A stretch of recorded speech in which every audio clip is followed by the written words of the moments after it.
Great to have you with us. Now, in our first story, 3 suspects were included in a list of 12 people wanted over the shooting incident at the opposition National Democratic Congress's office in the Ashanti region capital, Kumasi, have surrendered to the police.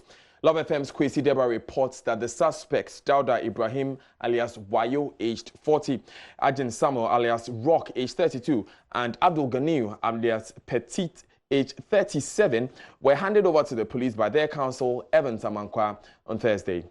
Public Relations Officer of the Ashanti Region Police Command, ASP Godwin Ahianyo, said the police are still pursuing the remaining suspects.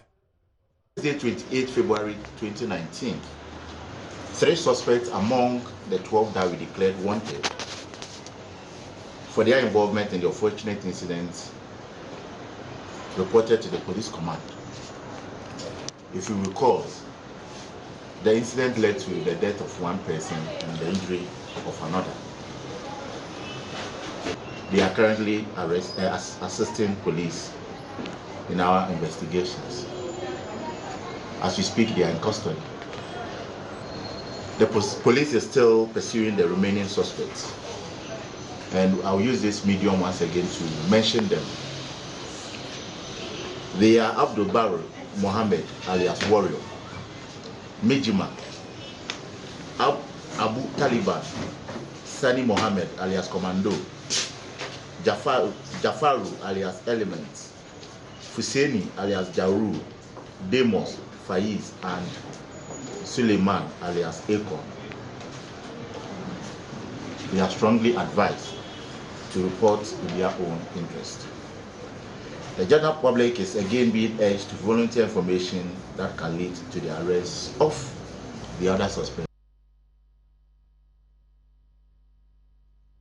Now, lawyer Evans Amankwa said his clients have no knowledge of the crime they are being accused of and have only reported themselves in order to assist the police in their investigations.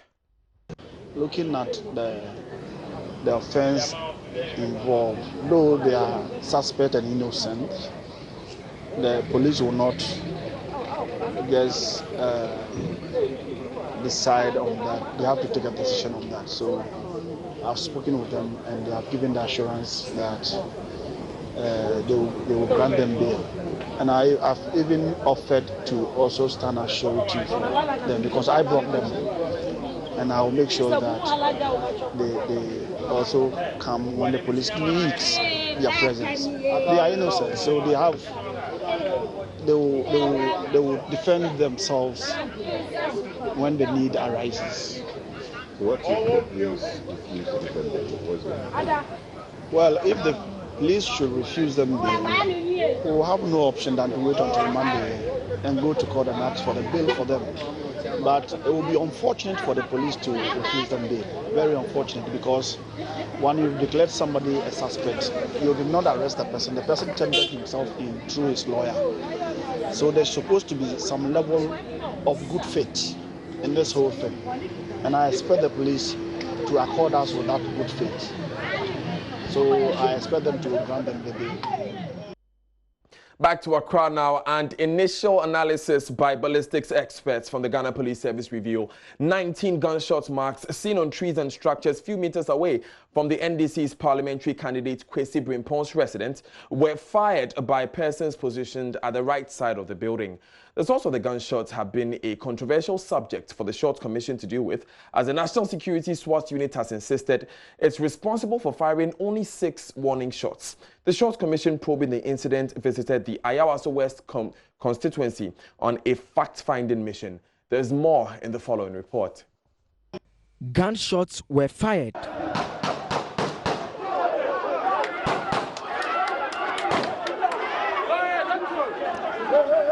The source of the gunshots has been contentious, as various witnesses have given conflicting testimonies.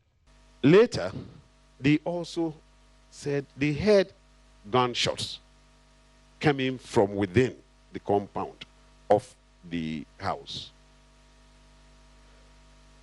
Our boys then gave some 6 warning shots.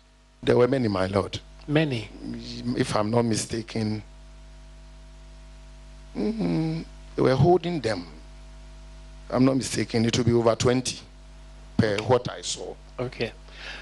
And were you able to find out the source of these empty shells, who had, fired these gunshots, the empty shells that you saw? Were you able to detect? I inquired, but the information they gave me was that they were fired by the task force team that came there.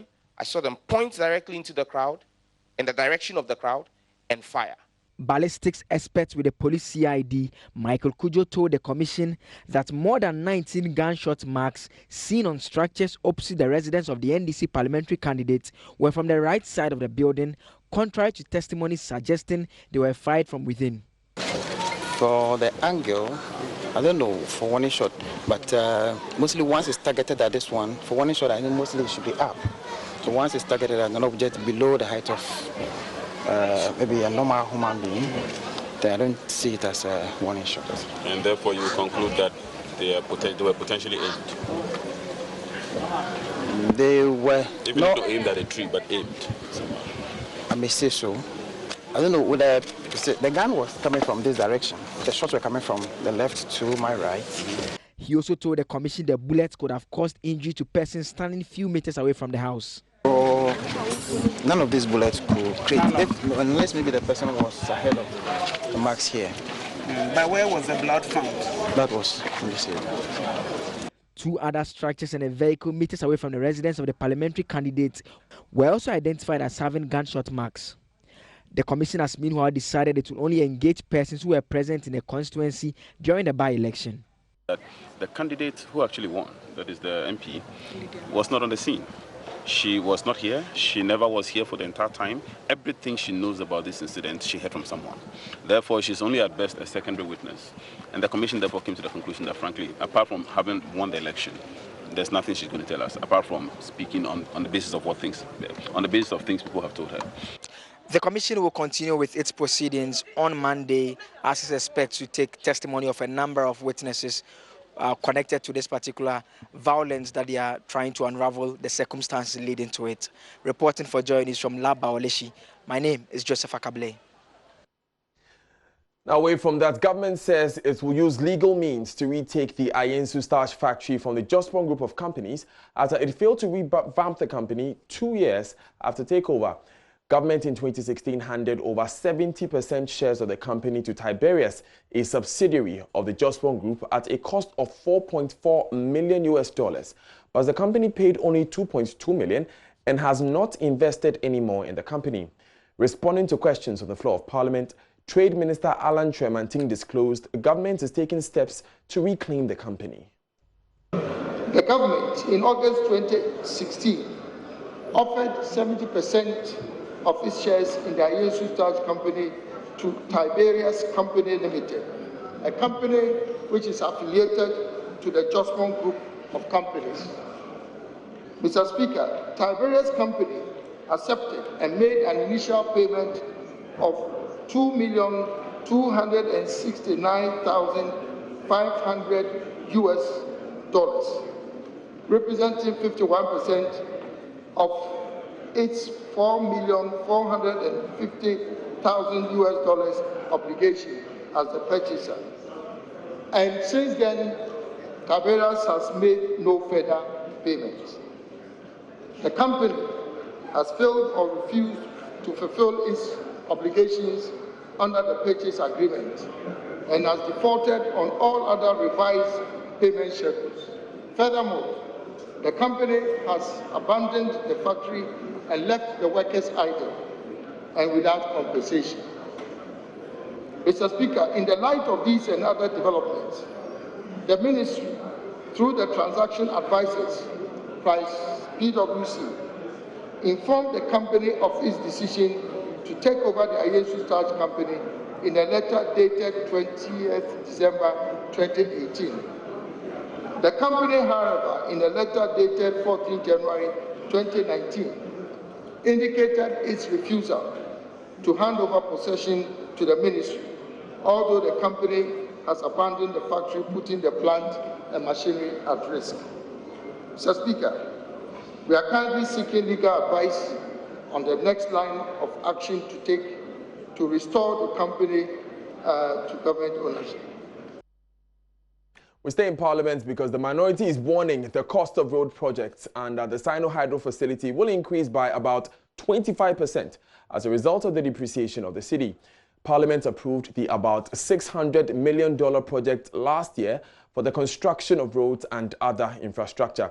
Minority spokesperson on Roads and Transport Kwame Boja says the cost of each kilometer of road is now at least 1 million Ghana cedis more expensive. If you divide the 441 kilometers by the rest of the money, a kilometer of road, none of which is really asphalt, I think, except Adenta towards Dodowa, which is a small section. All of it are just a road with primer seal and then a final seal, will be $1.2 million. As of the time we pass the agreement, it will work out to be about 5 million Ghana cedi per kilometer. But because of the exchange rate losses, today, each of those roads will be more than 6 million Ghana cedi. And I'm saying that the longer the project takes, the more expensive that will become.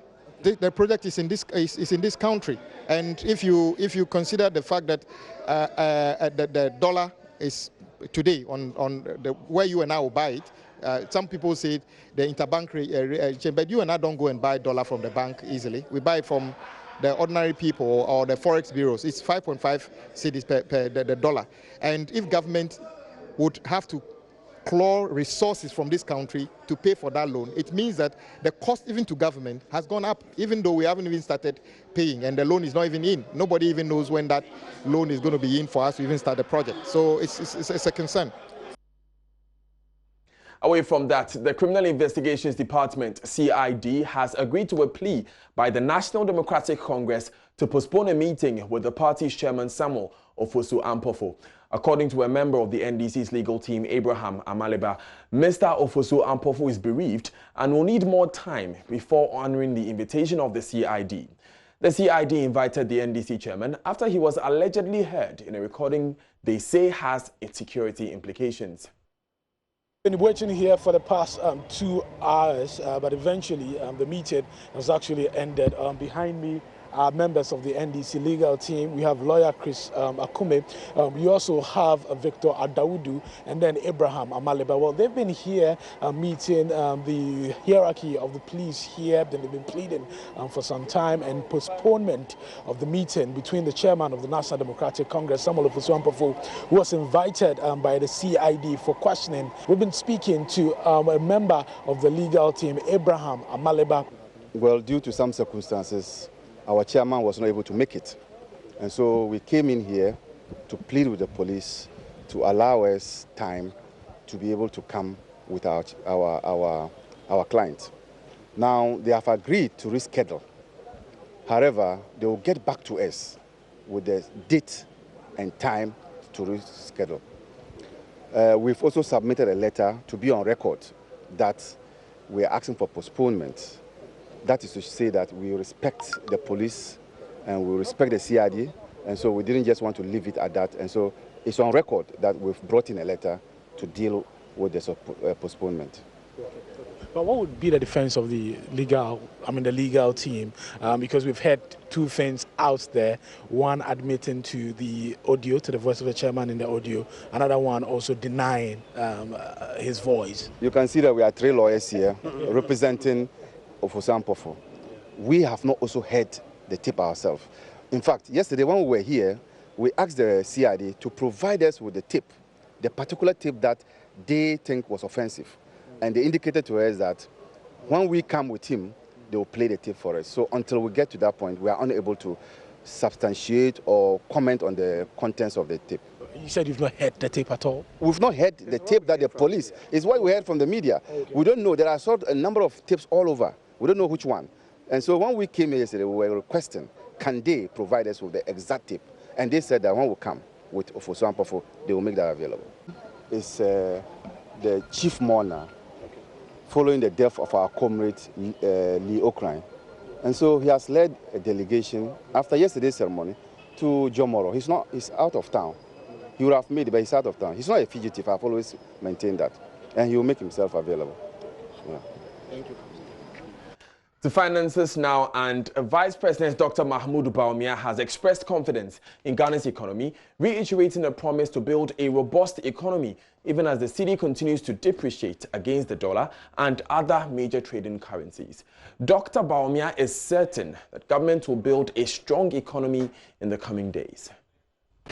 If Ghana were a human being and going to work, Ghana would have been on retirement by now. So at 62, we thank Allah for giving us peace and unity in Ghana. We are different people from different regions, from different tribes. We are different religions, but we are one people. If you look at everything that this government is doing, we are trying to build Ghana in Ghana an inclusive society. Don't leave out anybody. If people are poor and cannot send their children to school, bring free senior high school so that you include everybody. If the Zongos, where a lot of Muslims live, have been left out in the development process, bring the Zongo Development Fund to help include the Zongos in development. If teacher trainees have been left out because they cannot get allowance, restore the teacher training allowance. Do the same for nursing training. From what I see, inshallah, the promise of Ghana is very, very soon to come. We are going to build an economy that we can all be proud of. I'm so confident about that. We will face challenges, but we will overcome those challenges. Now, addressing worshippers at the Central Mosque on Friday as part of Ghana's 62nd independence celebration, Dr. Bawumia said the commemoration parade will rotate from region to region.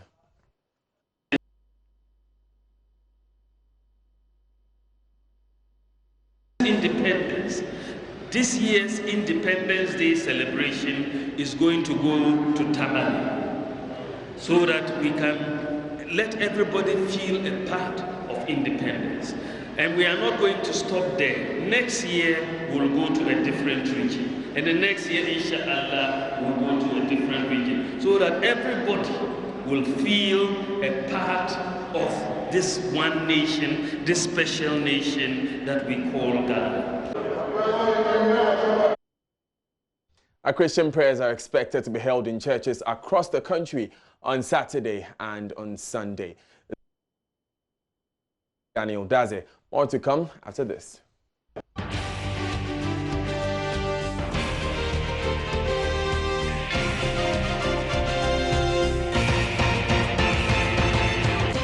Thanks for staying with us. This is Joy News Prime with me, Daniel Daze. Now, students of the Mafi-Kumasi Senior High Technical School in the Volta region have been relieved from partially relying on water from a dam. This is due to the provision of a mechanized borehole to the school by a philanthropic organization, Swiss Angels Foundation. Head teacher of the school, Courage Meteku, says this will also ease pressure on the school's coffers as expenditure on water would reduce.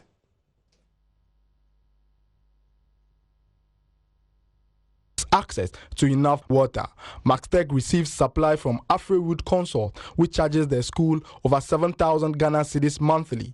The headmaster, Courage Meteku, explains while the school struggles to pay the exorbitant charge, water supply has not been consistent. Previously, we were solely depending on the Afrowood Consult Limited supplying water from us from Adidome. But somewhere along the line, they had challenges with their system, and for that reason, supply of water to the school was not consistent. And when it happens that way, we have no other option than to allow the students to go out to look for water, especially when we have exhausted those that we have reserved. The intermittent break in supply compels students to comb the Mafi-Kumasi community in search of water. They walk for about 30 minutes to fetch water from a dam if they fail to get water from homes. It's very difficult. When we wake up at dawn, thinking we're having water flowing, realize water is not flowing. So I have to trek all the way from our campus to this place to get our water for bathing. By the time you walk from school to fetch water from here, it takes most of our time. You have to go into dump preps, which get distorted. So by the time you finish bathing and everything, time is almost gone. So we do little in the classroom and get stressed off because the journey is quite far. Through the initiative of the Parents Teacher Association, a philanthropic organization, Swiss Angels Foundation has provided the school a mechanized borehole. The co-founder of the foundation, Dafo Francis, details his team was touched by the plight of the school. So we realized that this school, or the Kumasi Senior High Technical School, have been going through some water crisis for some time now. We received calls and we've heard their cry or their worries, and then we decided to come to their aid to help them stop the long challenges they've been facing for ages now. The student body appreciated the gesture but appealed for more furniture to be supplied the school to augment their academic works.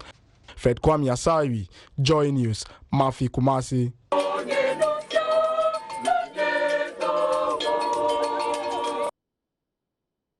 More on education from across the country later in the bulletin, but it's now time for Showbiz with Miss G.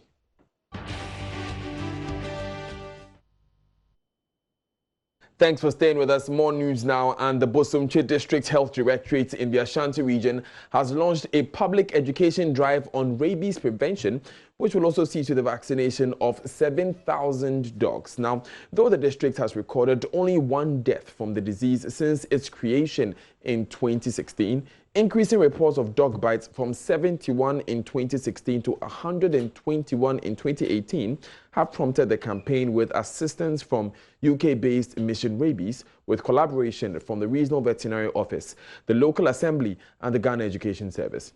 Prince Apia was at the launch and filed this report. This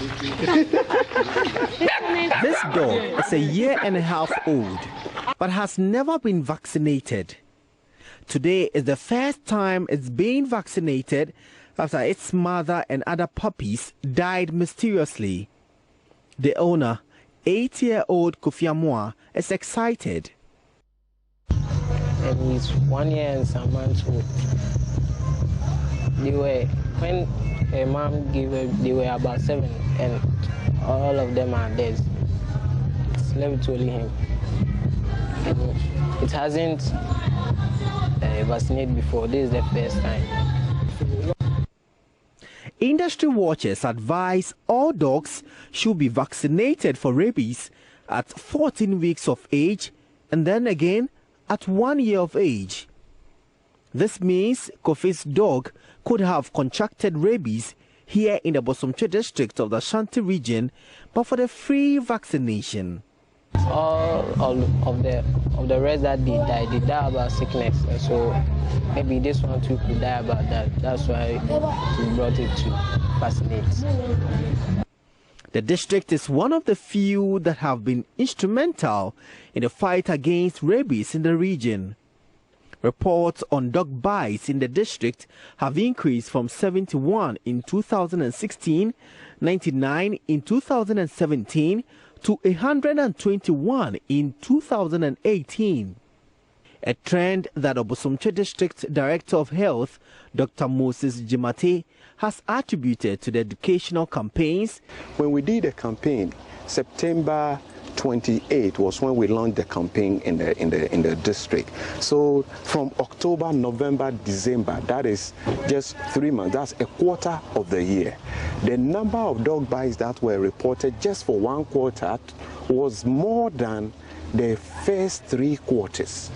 What that means is that in the absence of our campaign, people would have been bitten by dogs and still no report. And if you don't report, then there is the potential that if the dog is rabid, then you are also going to get rabies. Its efforts has resulted in a collaboration between a UK-based charity group that assists animals, Mission Rabies, to support the campaign. Jordana Baden-Bailey is a veterinary surgeon with Mission Rabies.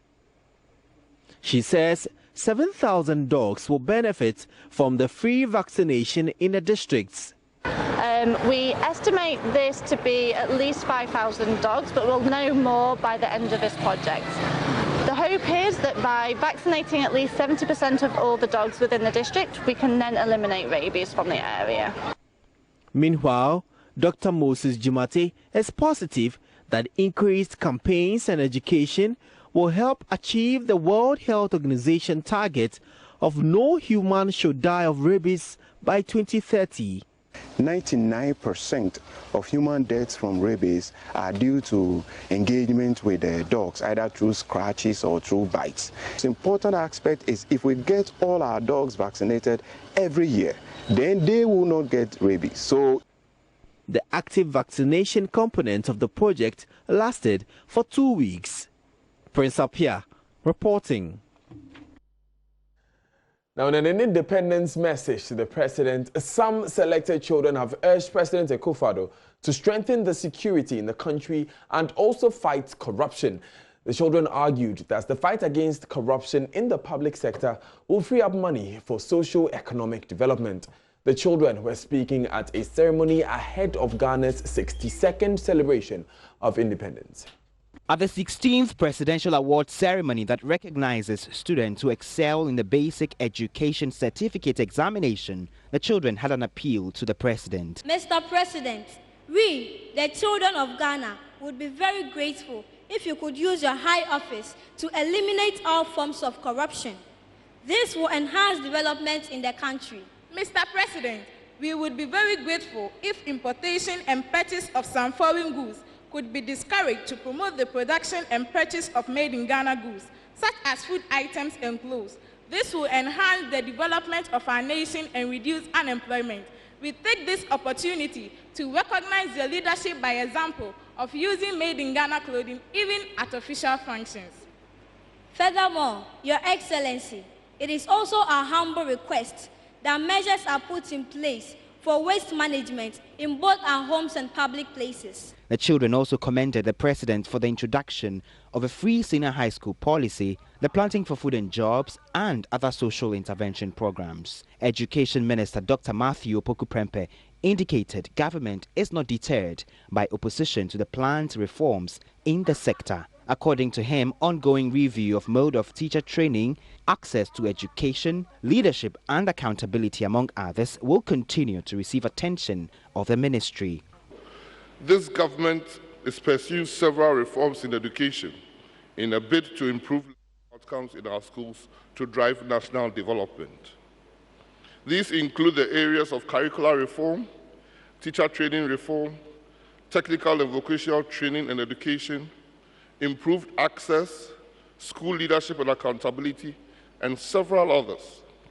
As the Minister of Education, I am profoundly grateful to the President for the opportunity to be at the forefront driving these reforms through, and I'm confident that they shall inure to our collective benefit. President Akufo-Addo said introduction of a new curriculum for basic education developed from best practices will start this year. Recognizing the importance of education, the president said all teacher training colleges will be upgraded to tertiary status to adequately prepare teachers. We recognize the important role of the teacher. We are upgrading all our colleges of education to university colleges affiliated to 5 of our public universities.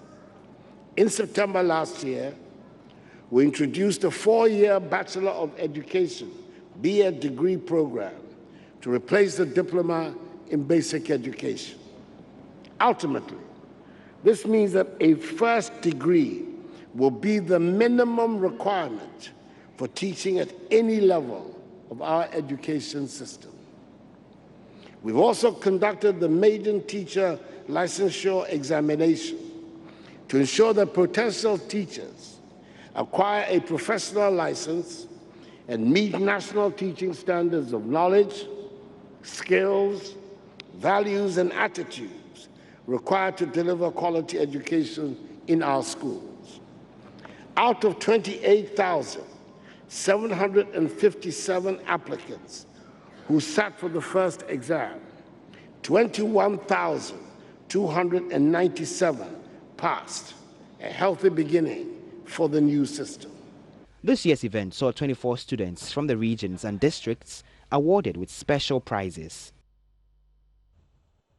To health now, and the Minister for the sector, Kwekwa Jumamenu, says he is concerned about the growing trend of medicine prescription errors among pharmacists in Ghana. At a brief ceremony to inaugurate 3 health boards in Accra, the minister lamented that such mistakes by pharmacists has caused the death of many Ghanaians. He called on a newly inaugurated pharmacy board to urgently deal with the situation. Ifwa Evans-Chinri reports. As a member of the Mental Health Authority Board for the Ministry of Health, in accordance with the Mental Health Act, in accordance with the Mental Health Act 2012, Act 846, I will support fellow board members to ensure the achievement of the objectives set out in the said act. 3 governing boards for some agencies under the Ministry of Health vowing to secure the interest of the public by maintaining the highest health standards of training and practice in Ghana. The governing boards have been tasked to oversee the regulation of education, training and practice of nursing and midwifery, mental health and pharmacy in order to boost the confidence of the public in the profession. The Health Minister, Kwekwa Jumamenu, is concerned about prescription errors and has called on all board members to solve this worrying trend. He charged the board to educate and train the younger health professionals. Was it last week or 2, FDA people, they report on oxytocin. A very damning bad report. And different other fake medications in our system. I keep on asking myself, if you are a trader, you professionals, the top men don't do that, just like accountants. Those of us who are chartered don't steal money. But everybody calls themselves accountants. So at the lower level, you see a lot of things happening. You see, we have a profession's integrity to protect. And that is what it is. So you are younger people, the OTC people, who shouldn't sell without prescriptions.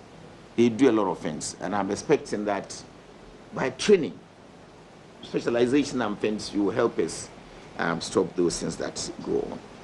A board member of the Mental Health Authority, Professor Angela Oforiatta, says she's ready for the task ahead. The minister charged us to look for resources for the authority to be able to do the work that it's supposed to do. So I suspect that's one of the big things we'll need to focus on, since it's our main charge from the minister.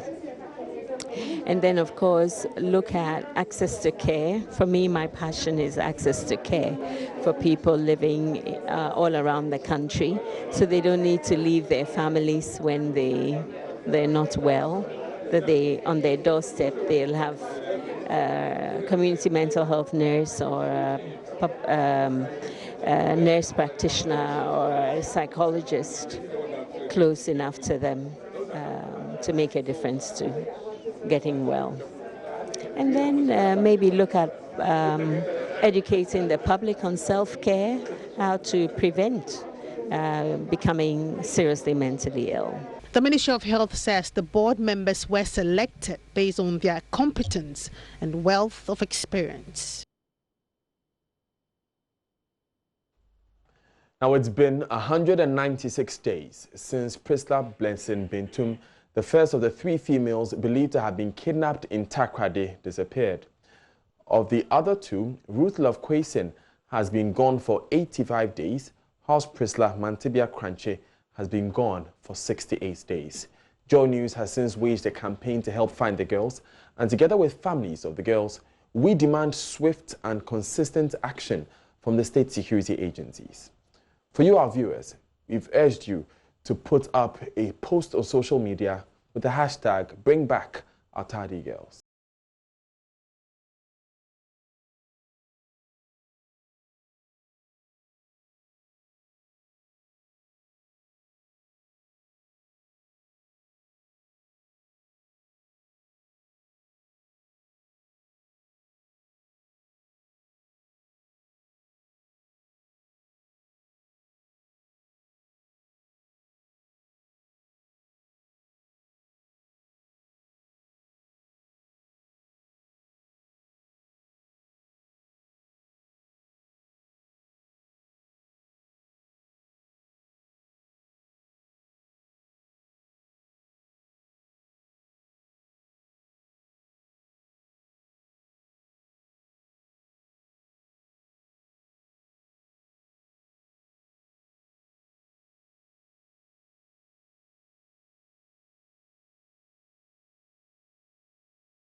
If you see something, say something. Sandra comes back to bring us business, and now she'll be telling us how new managers of ECG, the Power Distribution Services Ghana Limited PDS, says it will be employing high-level technology to deal with issues of illegal connections in the country. We will try to rearrange staff and contractors who will be working for PDC, for them to understand that there will be very severe penalties